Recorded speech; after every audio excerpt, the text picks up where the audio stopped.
Hi, I'm Joe Graydon. I'm Terry Graydon. Welcome to this podcast of the People's Pharmacy, where we bring you the stories behind the health headlines. This podcast is brought to you by Redix Industries, makers of Utterly Smooth Body Cream.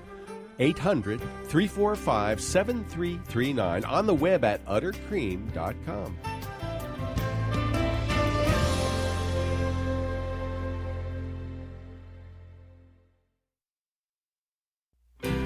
Dementia is a devastating disease. The impact on patients and their families is overwhelming. Can you prevent or reverse Alzheimer's? This is the People's Pharmacy with Terry and Joe Graydon.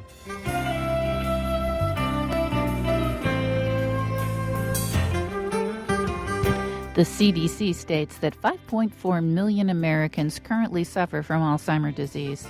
As our population ages, it's projected that more than 28 million baby boomers will develop dementia over the next few decades. Billions have been spent developing drugs to combat Alzheimer's disease. So far, the results have been disappointing. But neuroscientist Dale Bredesen has come up with a program to prevent and reverse cognitive decline. Coming up on the People's Pharmacy, is the end of Alzheimer's within reach? First, this news. In the People's Pharmacy health headlines, people who drink water with higher levels of lithium may be less likely to develop dementia.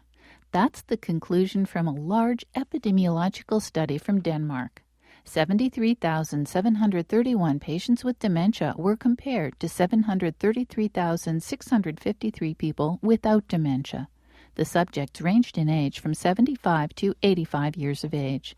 The researchers measured lithium in drinking water from 151 communities around the country and mapped where patients and controls had lived from 1986 through 2013. Those exposed to naturally higher levels of lithium in their drinking water were less likely to have a diagnosis of dementia. Prior research has linked lithium treatment to better learning and memory in laboratory animals. In addition, people with bipolar disorder undergoing long-term lithium treatment appear to have a reduced risk for dementia. This study seems to confirm these previous observations. Are the new cholesterol-lowering drugs such as alirocumab and evolocumab marvelous breakthroughs for treating heart disease? Or are they irrelevant because most patients who need them cannot afford their hefty price tags? Those questions are addressed in a suite of articles this week in JAMA Cardiology. Such medications, known as PCSK9 inhibitors, cost $14,000 a year or more. As a result, cardiologists are faced with a dilemma. Should they applaud these drugs that lower LDL cholesterol substantially better than any other current treatment, or should they look at cost effectiveness? The analyses of data from trials of evolocumab lead the scientists to the conclusion that either the price would need to be significantly lower, or only people at extremely high risk for heart problems should take the drug. Currently, they conclude that reducing the price of PCSK9 inhibitors remains the best approach to delivering the potential health benefits of PCSK9 inhibitors therapy at an acceptable cost. Another group of researchers examined the cost-effectiveness of intensive blood pressure control. 2 years ago, the Systolic Blood Pressure Intervention Trial, or SPRINT, showed that lowering systolic pressure below 120 was better at preventing heart disease, complications, and premature death than aiming for 140. But questions remained about whether the difficulties of achieving such low blood pressure and the potential side effects people might suffer would make this intervention too costly. The computer simulation they developed suggests that intensive control would cost approximately $47,000 per quality-adjusted life year. An accompanying research study concluded that there were no significant differences in patient satisfaction between those under intensive therapy and those under standard care. For decades, Nobel Prize-winning biochemist Linus Pauling advocated high-dose vitamin C to help prevent cancer. For the most part, his ideas were dismissed as unproven. Now, a new study published in the journal Nature shows that vitamin C may help reduce the likelihood of leukemia. Stem cells require a lot of ascorbate, also known as vitamin C. When levels of this nutrient fall, the epigenome is damaged and the cells become more likely to transform into leukemia cells. As a result, people who may be at a higher risk for leukemia should be especially conscientious about getting adequate amounts of vitamin C from their diet or from supplements. Many people watch late-night television or check email or social media before they get into bed. A new study suggests that could be a big mistake. Most electronic screens put out blue light that disrupts melatonin production and sleep cycles. Israeli researchers have found that switching to screens that filter out blue light in favor of red light are less likely to interfere with sleep. The study included 19 young adults. They wore actigraphs to measure their activity and kept sleep diaries and answered questionnaires about their sleep. Then they were exposed to computer screens between 9 and 11 p.m. The screens produced either high-intensity blue light, low-intensity blue light, or red light, which varied by intensity. People exposed to blue light slept a quarter of an hour less. They also made less melatonin and woke up more often during the night. The red light screens did not appear to alter sleep behavior. And that's the health news from the People's Pharmacy this week.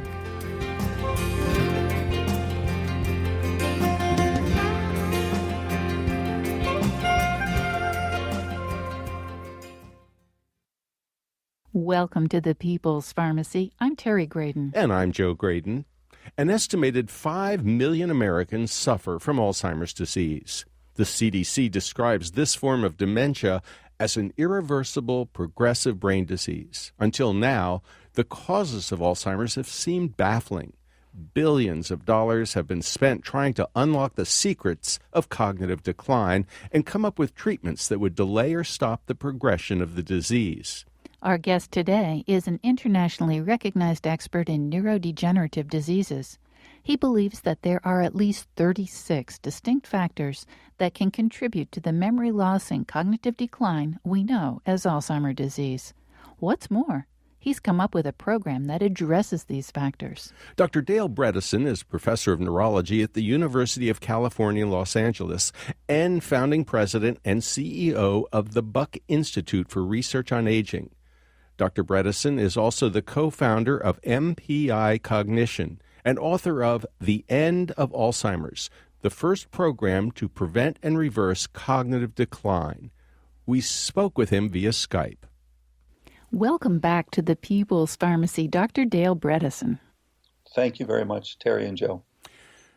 Dr. Bredesen, the track record on the treatment of Alzheimer's disease is abysmal. I mean, when you look at the number of drugs that have been under trial for the last 2 decades, I mean, the results are terrible. What went wrong?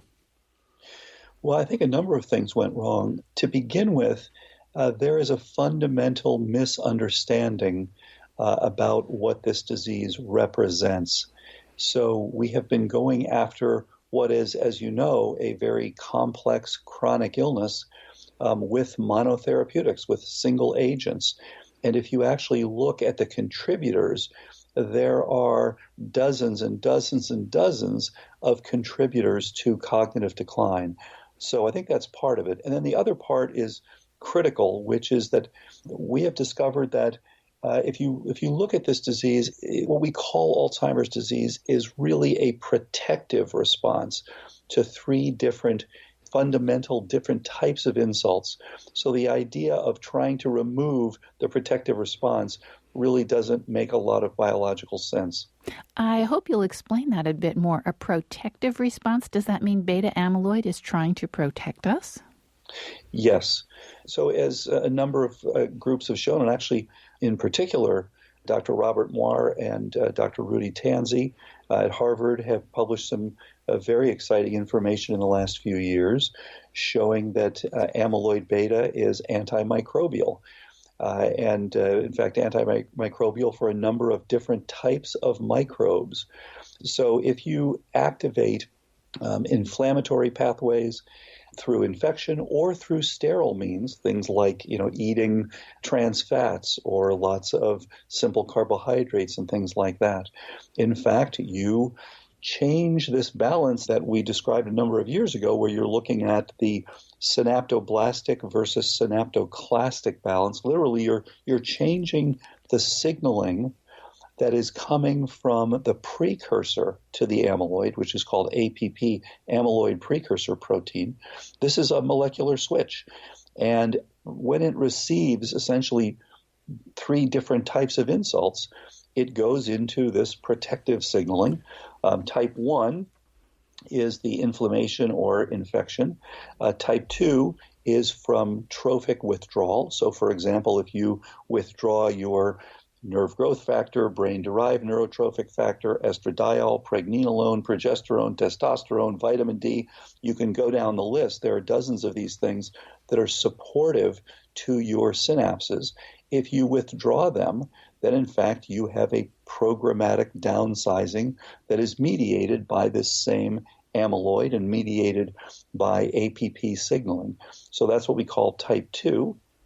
And then type 3 is actually the third protection, which is that if you are exposed to a number of different toxic agents, such as divalent metals like mercury or copper, or some of the biotoxins like mycotoxins from molds like Aspergillus, Penicillium stachybotrys, then of course you produce an amyloid which binds things. Amyloid is a very, very good binder, for example, of copper and mercury.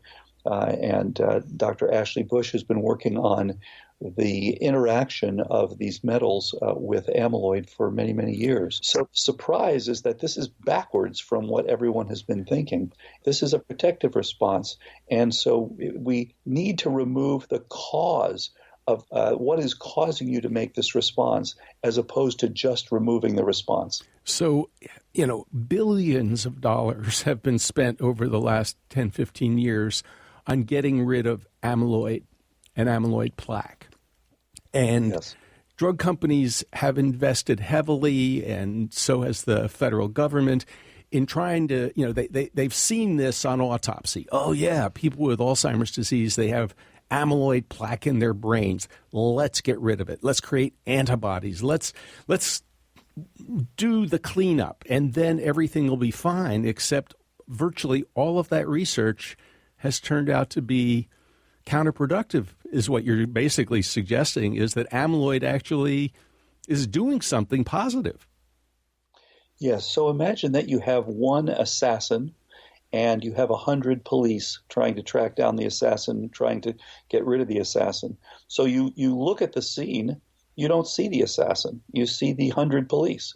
So you say, we need to get rid of these things in there because they're gumming up the works.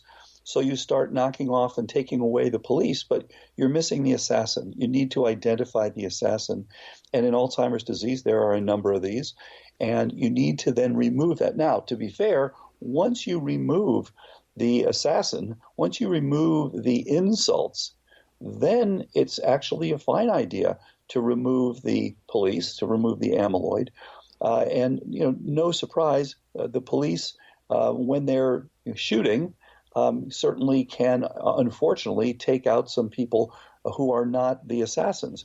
So yes, amyloid has a downside as well. I think that's where there's been misunderstanding, because there's no question. If you have a genetic mutation that increases your amyloid production dramatically, then yes, you will have a degenerative condition.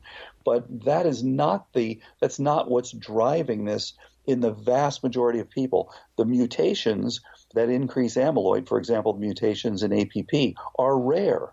The vast majority of us who develop Alzheimer's are doing it because it is a response to these specific insults. Now, I like your analogy with the assassin and the police. You've also used the analogy of the sorcerer's apprentice. Can you explain that? Yeah, so the idea was just that you've got something that is a normal process. You are responding to an insult. You're responding, but things get out of hand. So again, just like the sorcerer's apprentice, pretty successful at the beginning, quite exciting, but unfortunately things got out of hand, as you could see. And so that was the analogy. And there are many of these that you can think of. But the bottom line is, just as we do with precision medicine, just as 21st century medicine is evolving, we are changing fundamentally. I mean, there is really a revolution here in understanding health and understanding medicine. When I learned medicine at Duke back in the 1970s, it was all about the what. What is the diagnosis? Is it Alzheimer's? Is it Parkinson's? Is it measles? Is it something else? 21st century medicine is about why. Not simply about what it is and then write a prescription, which for these complex chronic illnesses typically does not work because they have many inputs and we're trying to treat them with a single drug. This is like using a checkers strategy for a chess match. It just does not work. So the idea is, in 21st century medicine, we must have much larger data sets. And look at what's going on in Silicon Valley. You have tremendous computing power in your iPhone. Unheard of a few decades ago. Medicine is decades behind in utilizing these much larger data sets. And therefore, we have what we call the complexity gap. We're dealing with the most complex organism known, human beings, looking at very complex pathophysiology. And we're doing this with tiny, tiny data sets like serum sodium, serum potassium. It just doesn't match up. And therefore, we are not able to understand the underlying processes and deal with them. With the much larger data sets, we begin to close this complexity gap. And we can now see what the disease is all about. We can see why you got it. So when we look at people who have cognitive decline, we look at about 150 different parameters. By the way, no different than what's going on in cancer, where precision medicine looks at the entire genome of the tumor, the entire genome of the host, and then infers from that what is actually driving the tumor, and then is able to deal with the different pathways involved. This is the same thing. It's just that with cognitive decline, we don't have a tumor to biopsy. Dr. Bredesen, I think it's a surprise to most people, probably including many doctors, to think of Alzheimer's as not a single disease, but 3 different diseases. Could you summarize that, please? Yes. So it is multiple different diseases, and at least 3. And this is because there are different pathways that you can take to get to the same response. So Alzheimer's is a pathology diagnosis, and not surprisingly, you can generate the same pathology from different insults. You're listening to Dr. Dale Bredesen, an internationally recognized expert in aging and neurodegenerative diseases. He's professor of neurology at the University of California, Los Angeles, and founding president and CEO of the Buck Institute for Research on Aging. Dr. Bredesen is also the co-founder of MBI Cognition and author of the brand new book, The End of Alzheimer's, the first program to prevent and reverse cognitive decline. He spoke to us through Skype. After the break, we'll find out more about the many factors that can promote Alzheimer's disease. Dr. Bredesen suggests that treating this condition is like fixing a roof with 36 holes in it. Plugging just one won't work. You have to fix them all. What are some of the factors that need to be addressed to prevent or reverse Alzheimer's disease?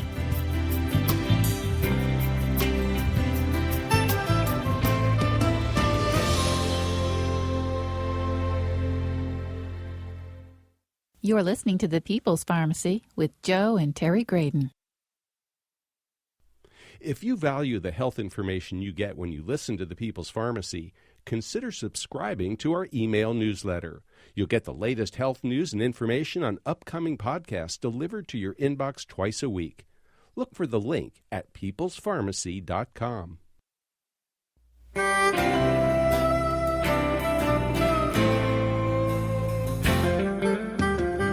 Welcome back to The People's Pharmacy. I'm Joe Graydon. And I'm Terry Graydon. The People's Pharmacy is brought to you in part by Red X Industries, makers of utterly smooth creams and lotions that deeply moisturize to make dry skin feel soft and smooth. 800-345-6888. 7339, online at uttercream.com. If you would like to purchase a CD of this show, you can call 800-732-2334. Today's show is 1092.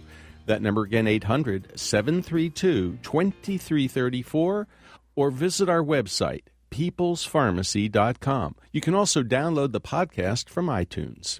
Today, our topic is Alzheimer disease. Millions of Americans are affected by this condition, which gradually robs them of their memories, their personalities, and their ability to function. The impact on families is overwhelming. Is there anything we can do to reduce our risk of developing this dreadful dementia? We're talking with Dr. Dale Bredesen, an internationally recognized expert in aging and neurodegenerative diseases. He's professor of neurology at UCLA and founding president and CEO of the Buck Institute for Research on Aging. Dr. Bredesen is also the co-founder of MPI Cognition and author of The End of Alzheimer's, the first program to prevent and reverse cognitive decline. He spoke with us through Skype. Dr. Bredesen, the idea that there are three different pathways to the pathology that we call Alzheimer's disease, that Alois Alzheimer recognized and wrote about way back in the beginning, I think the very beginning of the 20th century, is fascinating. What are those three pathways, please? So these all fit in with the protective response that comes from the amyloid precursor protein. So this is a protein that sits in the membranes of cells and especially neurons, and functions as a molecular switch so that it can go down one pathway that supports synaptic maintenance, or it can go down another pathway that supports synaptic reorganization. And there are many different inputs that end up changing this balance, this signaling, but in particular these three classes that you mentioned.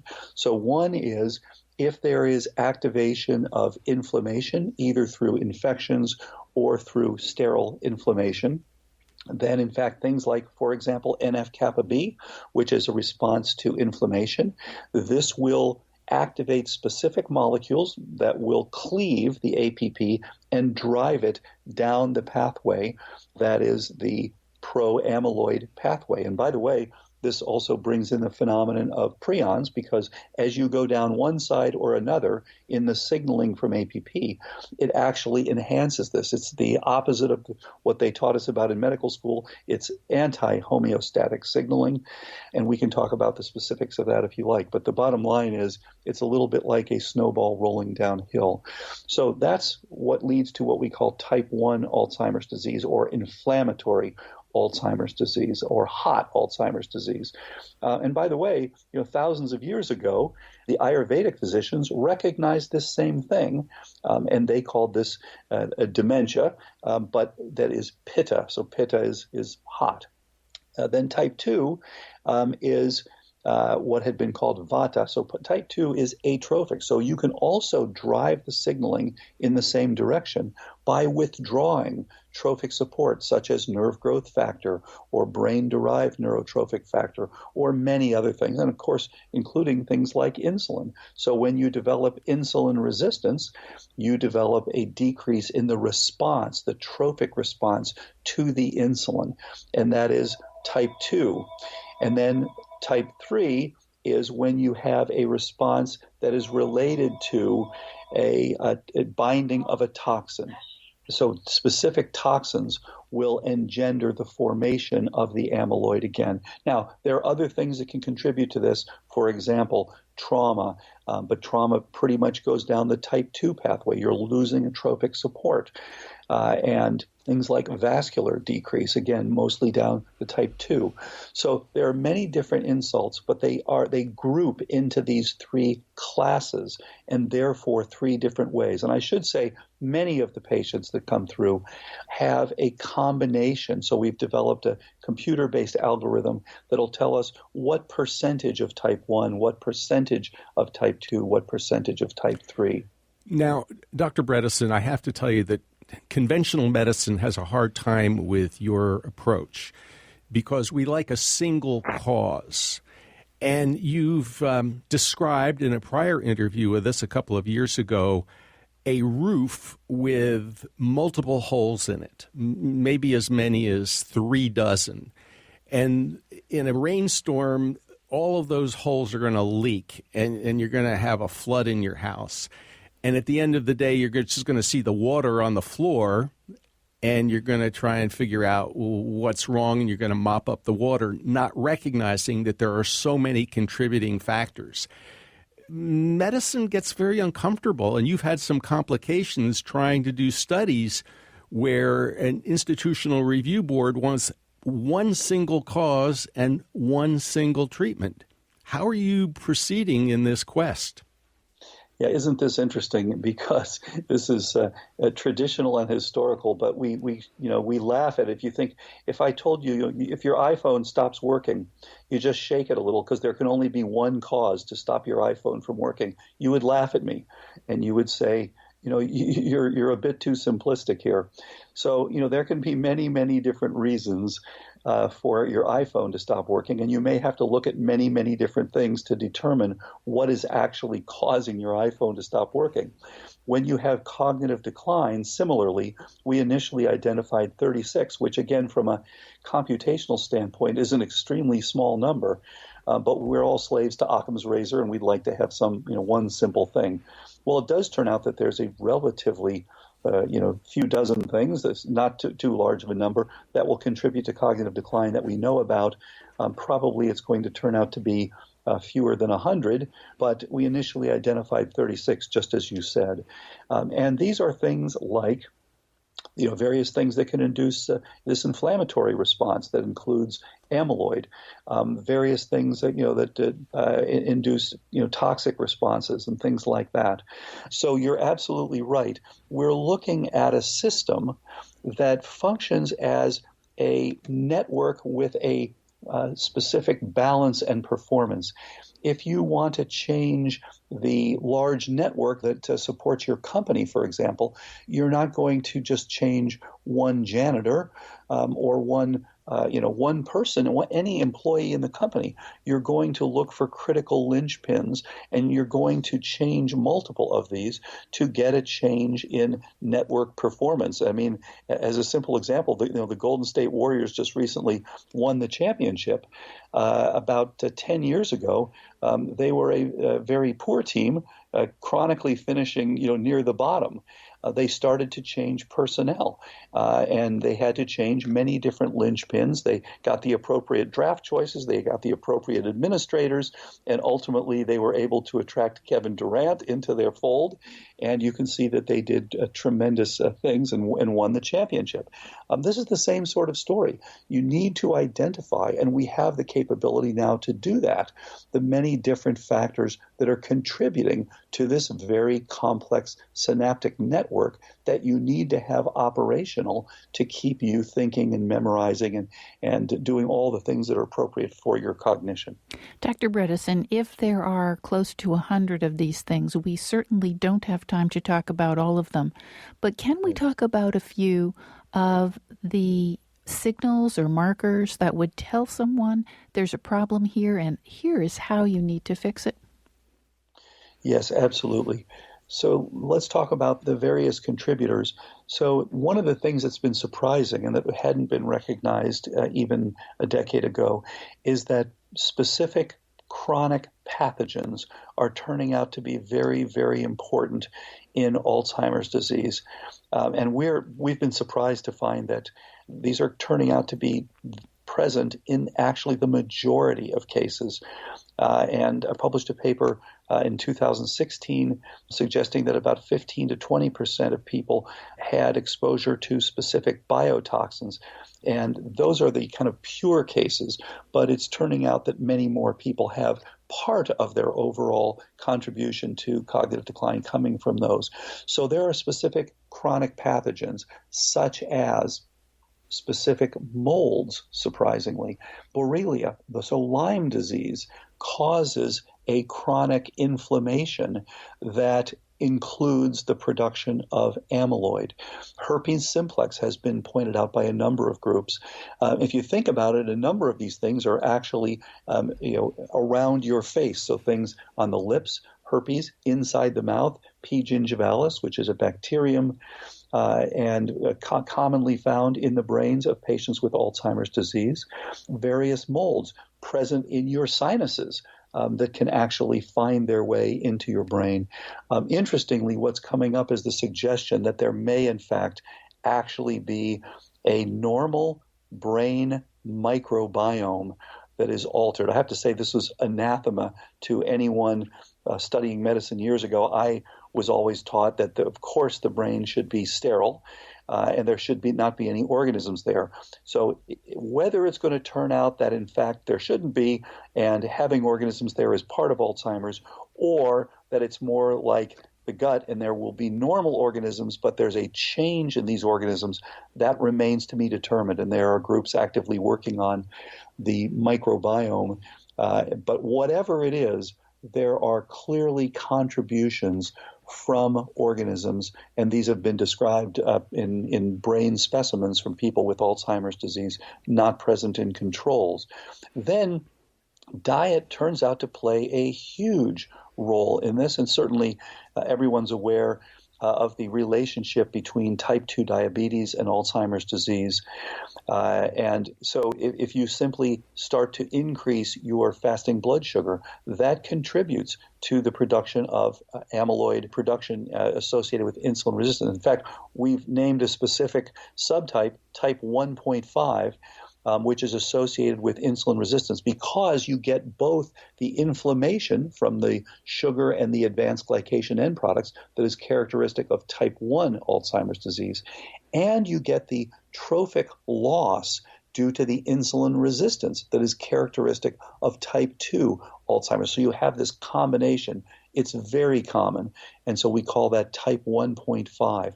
And then, of course, things like homocysteine being too high, often associated with poor B vitamins, so suboptimal B12, B6, and folate, again, very common in our society. Decrease in vitamin D is another one.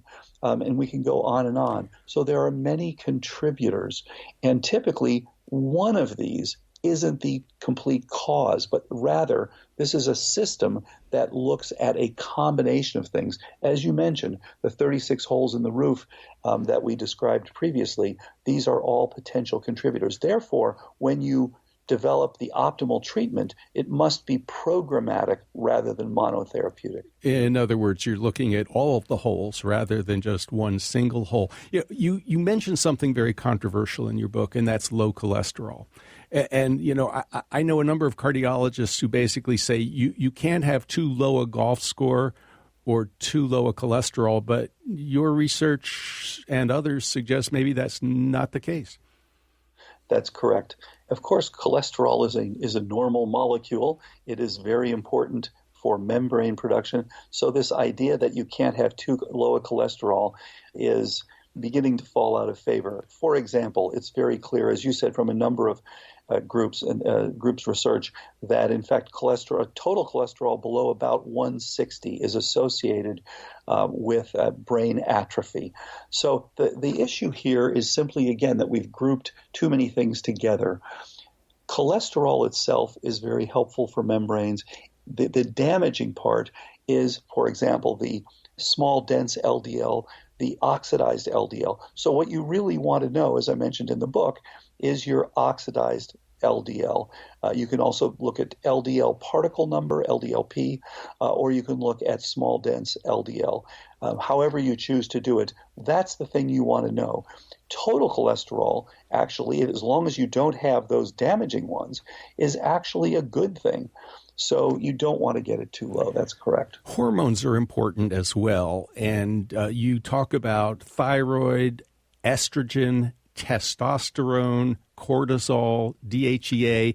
I'd like to pause for a second on testosterone because the FDA has been so negative on testosterone supplementation for men with low testosterone levels. Quick overview on hormones and why they're so important to the brain.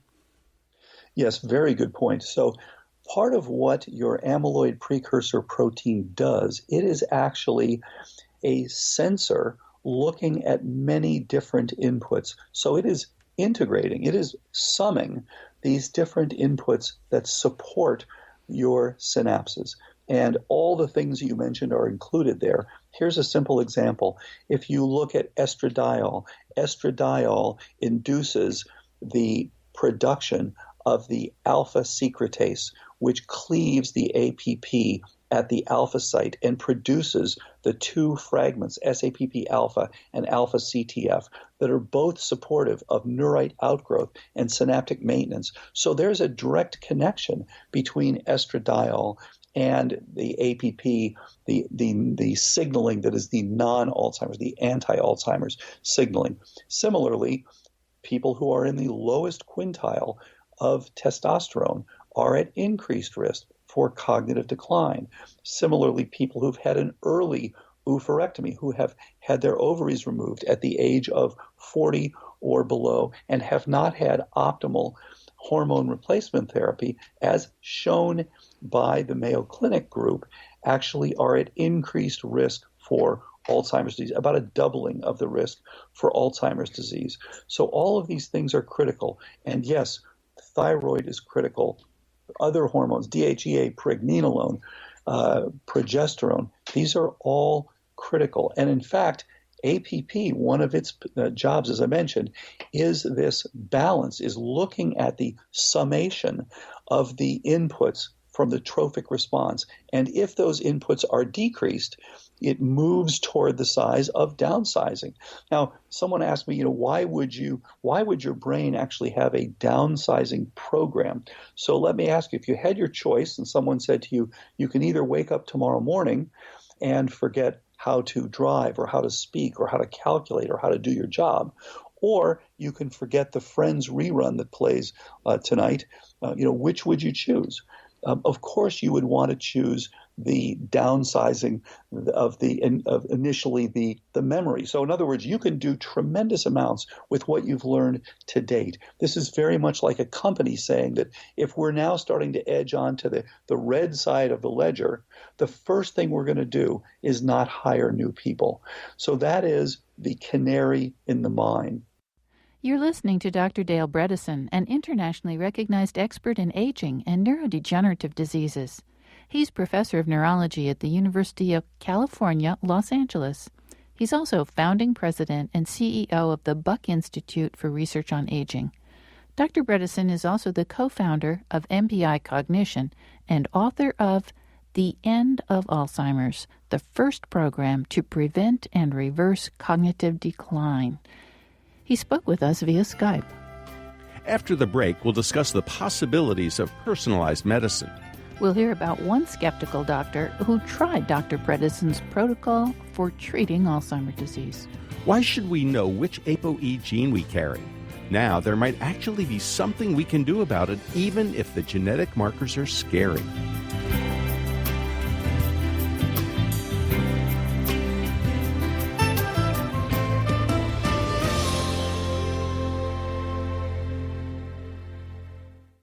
You're listening to The People's Pharmacy with Joe and Terry Graydon. Thanks for listening to this podcast of The People's Pharmacy. If you like it, why not rate or review it in the iTunes store? We'd appreciate it.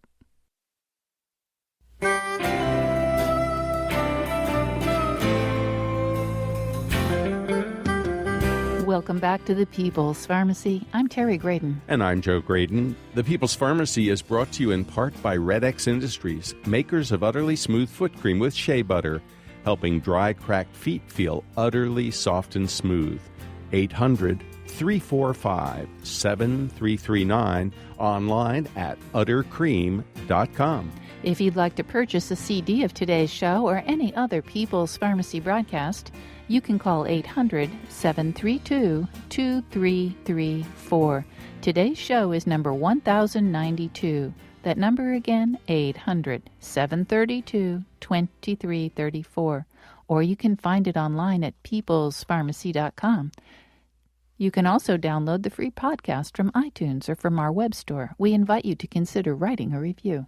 Today we're talking about Alzheimer's disease and potential interventions. Our guest is Dr. Dale Bredesen. He's professor of neurology at UCLA and founding president and CEO of the Buck Institute for Research on Aging. Dr. Bredesen is also co-founder of MPI Cognition and author of The End of Alzheimer's, the first program to prevent and reverse cognitive decline. He spoke with us via Skype. Dr. Bredesen, you talk in your book a lot about what has become this concept of personalized medicine, or more recently, precision medicine. What do you mean by that? What I mean by that is that each person is different, and therefore to have a one-size-fits-all treatment makes no biological sense. So the critical thing is for people to know where they stand. Everybody knows that when you turn 50, you get a colonoscopy, right? So what we recommend is that everyone 45 or over get a cognoscopy. Now that's a funny sounding term, I realize, but it's an easy one to remember. And a cognoscopy consists of getting blood tests that will tell you where you stand with respect to your risk for cognitive decline, or if you already are beginning to have cognitive decline, what the various contributors are. It also will measure your current capability, and there are many ways, of course, online to do this now, and will look to see where you stand so that you can now personalize, and with your health coach or your physician can help you personalize and optimize your own program. You mentioned in your book a physician who was beginning to show pretty serious signs of cognitive decline, even Alzheimer's disease. And basically, he was incredibly skeptical about your program. Basically, didn't believe it could work. I don't want to have any part of it. My life is over. I'm not going to get on board. And you basically said to him, "Hey, what do you have to lose?" What happened? He's doing extremely well, and I just talked to him a couple of days ago. He's now a couple of years into this. So this is a brilliant physician who actually went to the university, a major university, when he was only 15 years old because he was a genius. And both of his parents had died with Alzheimer's disease.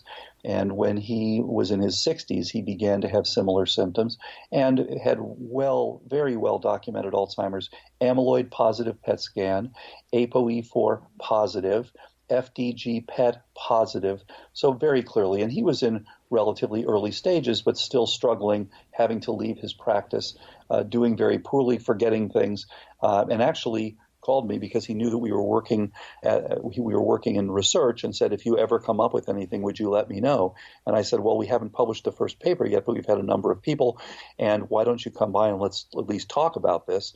And so, of course, as I tried to explain to him the research and tried to explain to him what we were doing, he, like all of us, having been trained classically, said, "This makes no sense. And you need one drug. What are you doing talking about all these different things and the program and the whole thing?" And each one by itself, of course, is certainly no cure for Alzheimer's. But I explained to him that each of these is a potential contributor, and that in his case, he actually, when we looked at his cognoscopy, he turned out to have 25 contributors to his cognitive decline. So we set about improving those. And when he was very skeptical, I said to him, "Look, give me 6 months. If I can't make you better within 6 months, then go elsewhere." And he said, angrily, "There is no place else." So I said, "Well, okay, fine. Then what do you have to lose? Give it a try." 3 months into this, his wife called me and said how much better he was, doing very, very well. And he's now a couple of years into this and has done very, very well, including improving hippocampal volume on his volumetrics on his MRI. So his brain, instead of shrinking, that memory part of his brain, instead of shrinking, is getting larger. Exactly. And of course, when you hear about these things for the first time, understandably, we're all skeptical. So in his case, we actually got a call from the neuroradiologist who said, "There's been a mistake." And then we said, "Well, what do you mean?" He said, "Well, this person's hippocampus has grown tremendously. We went from the 17th percentile to the 75th percentile, and that's just not possible." And we said, well, he is doing much, much better subjectively. He's doing better objectively. What's the problem? Maybe there isn't. And certainly there have been reports already with people just doing exercise alone, having small increases in size in their hippocampal volumes. So this is not unprecedented. But the neuroradiologist said, look, we've done 75,000 scans at this particular hospital. We've never seen anything like this before. So it has to be a mistake. So we actually got the films, took them to a separate independent reader who confirmed that, in fact, that's what happened in this particular person. Now, Dr. Bredesen, you said this physician had 25 risk factors for Alzheimer's disease, and you mentioned including ApoE4.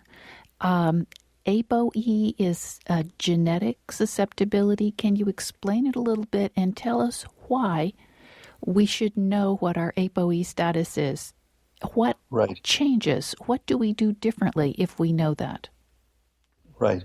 So ApoE is just a fascinating story, and you could go through hours of discussion on ApoE and books and books on ApoE. The bottom line is people can either have ApoE 2, 3, or 4, and of course you have two copies, one from your mother, one from your father. So the majority of Americans are ApoE 3. That's the most common one, and it's one that if you're ApoE 3, your lifetime risk for Alzheimer's is about 9%. If you have a single copy of ApoE 4, your lifetime risk is about 30%.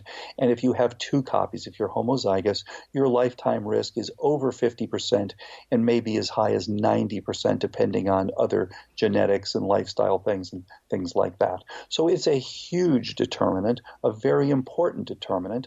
And until recently, people have said, well, you don't want to know it because there's nothing you can do about it.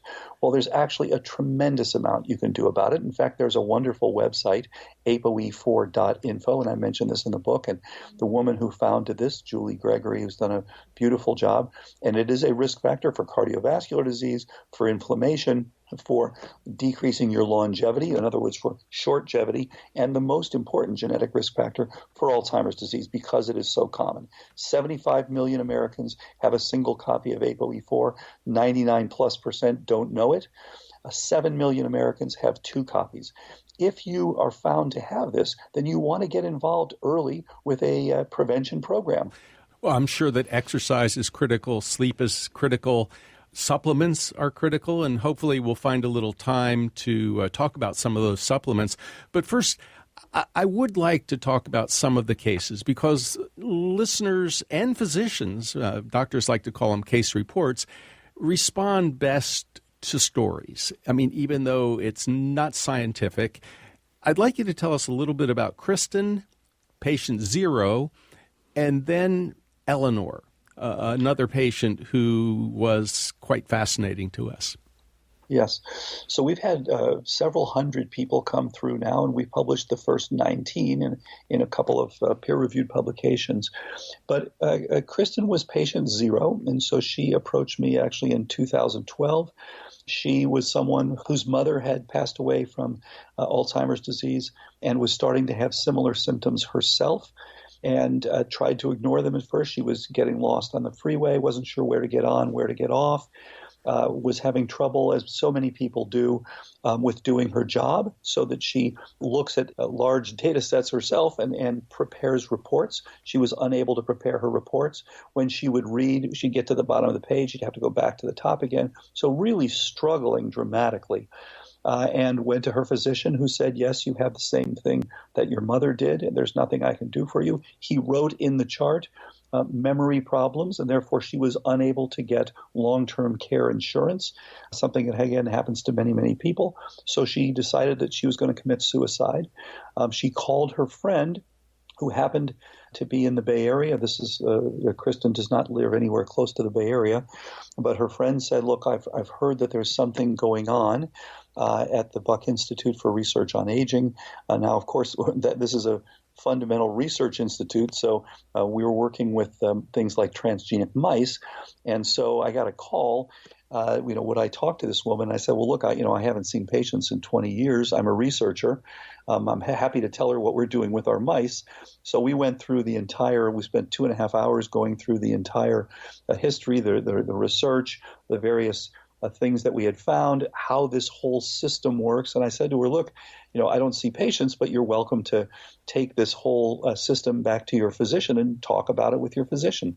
And so 3 months later at my home, I got this call on a Saturday morning from Kristen, who said, I can't believe it. My memory's better than it's been since I was in my 30s. I'm back at work full time. I'm doing great.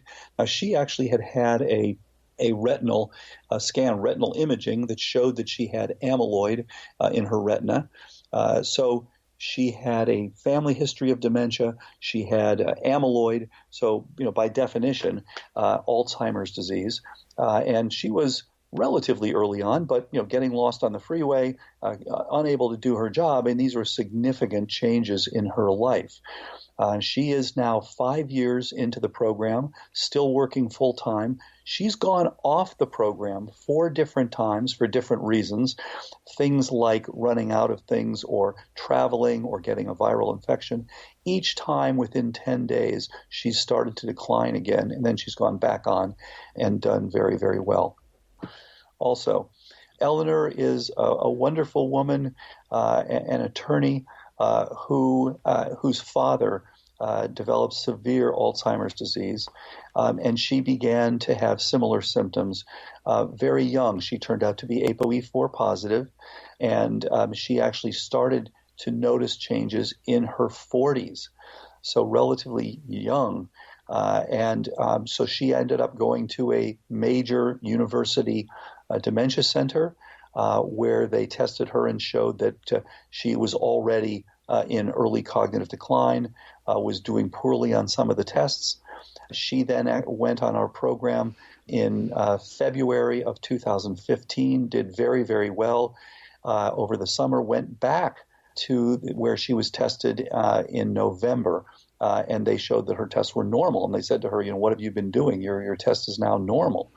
And she's done she continues on the program and has done very, very well. She was wonderful because she had such great insight, as did patient zero and a number of people who can tell us what it feels like to begin to become demented and then what it feels like to come back from this. And one of the things, as you might imagine, if you have a cancer, especially if someone says, oh, here's a tumor, it's something that's tangible. You can see it. You can look at it under a microscope. In contrast, Alzheimer's disease is a seductive killer because it sneaks up on you. You have problems and you don't know whether there's a problem or not. Eleanor in particular described what it felt like to have problems, but to wonder whether you can trust yourself. Are you really having problems? Is this something that maybe everybody as they get a little older? And then, of course, often you mention it to your doctor and the doctor says, oh, yeah, you're just getting older. This is nothing. And she didn't realize the full impact until she came back. And in fact, she could see, oh my gosh, I can do things that I didn't realize. She began, for example, she had lost a lot of her vocabulary. She got this back. She had lost the ability to speak a foreign language, which she had been able to do before. She got that back. And so this is something where we have to be careful. We sometimes say, well, this is it's a senior moment, or I'm having a brain cramp or something like that. And so therefore, this is why we recommend people as early as possible, get the cognoscopy, find out what your status is, and find out how you can optimize your cognitive ability. Dr. Bredesen, we're just about out of time. What is your advice for our listeners? So the most important thing is to get an evaluation and to look at what is actually driving your risk for cognitive decline or your cognitive decline. And by the way, if you are cognitively normal, doing many of the things that we suggest actually can improve your cognition. So a lot of us are functioning, quote, normally, but in fact, we could be doing better. So once you find out, are there specific things? Am I deficient in specific nutrients? Am I deficient in specific hormones? Do I have what's so common in our society, a chronic, mildly inflammatory state, then all of these things can be addressed. There are specific inflammation resolving agents that are readily available. There are things like, as you know, omega-3s that are critical. People tend to take all these different things just as a matter of course without understanding. You need to address what's actually causing the problem. So when you say something like omega-3s or vitamin D or ashwagandha or exercising or sleep or ruling out sleep apnea, people will say, well, that by itself isn't going to do that much for me. No, but the critical piece is this is a system that works together.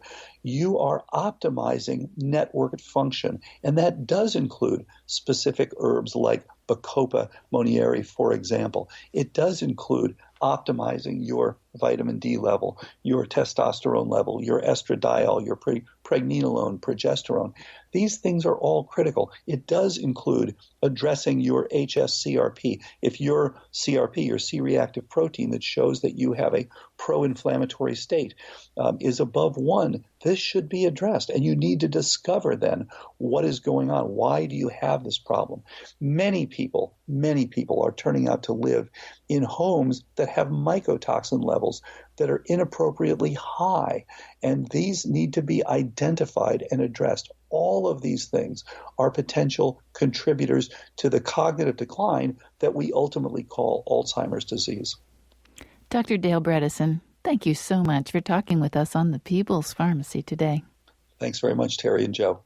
You've been listening to Dr. Dale Bredesen, professor of neurology at the University of California, Los Angeles, and founding president and CEO of the Buck Institute for Research on Aging. Dr. Bredesen is also the co-founder of MPI Cognition and author of the new book, The End of Alzheimer's, the first program to prevent and reverse cognitive decline. He spoke with us via Skype.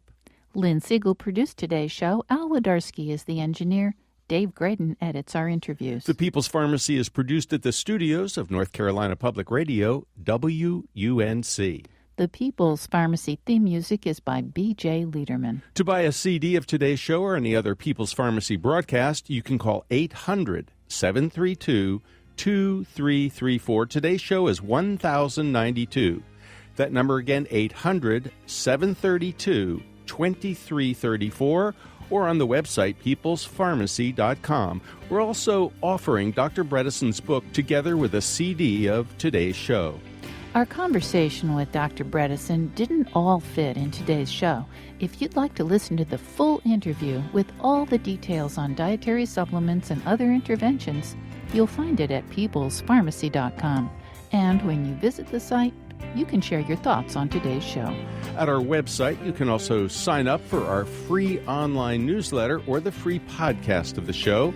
You can listen at your own convenience, or you can share it with a friend.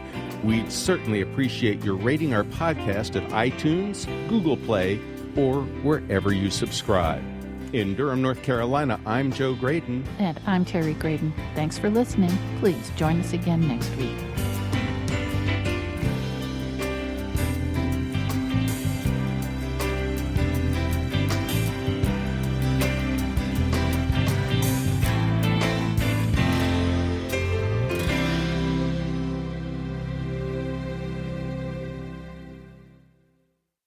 We hope you enjoyed this podcast. If so, please consider taking a minute to write a review on iTunes. And thanks for listening to The People's Pharmacy.